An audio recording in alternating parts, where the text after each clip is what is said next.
భద్రాద్రి కొత్తగూడెం జిల్లా గుండాల మండలం యాపలగడ్డలో సమ్మక్క భర్త పగడిద్దరాజు జాతర ఆదివాసీ సంప్రదాయాలతో సందడిగా సాగుతోంది. స్థానిక గలాభగుట్ట నుంచి పగడిద్దరాజును భక్తుల కోలాహల మధ్య పూజారులు గద్దె వరకు చేర్చారు. గద్దె చెంతకు పగడిద్దరాజు పగడలను తీసుకొచ్చేందుకు అరెం వంశీయులు ప్రత్యేక పూజలు నిర్వహించారు.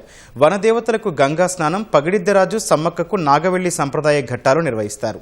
వనదేవతలను గుట్టకు చేర్చడంతో జాతర ఘట్టం ముగియనుంది. ఎలాంటి అవాంఛనీయ ఘటనలు జరగకుండా పోలీసులు బందోబస్తు నిర్వహించారు.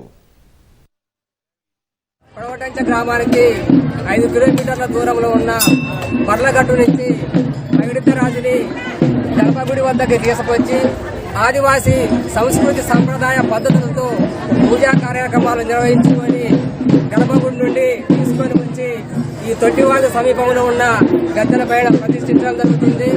అదే రోజు చిలకలగట్టుకు వెళ్లి అక్కడి నుండి వనదేవత అయినటువంటి సమ్మక్క తల్లిని ఈ రోజు ఈ గద్దెలపైన ప్రతిష్ఠించడం జరిగింది.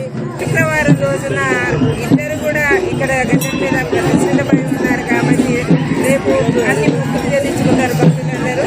అలాగే శనివారం రోజున మళ్ళీ ఈ వనదేవతని వనప్రవేశం చేయడం అనేది జరుగుతుంది. ఇంతటితో ఈ కార్యక్రమాన్ని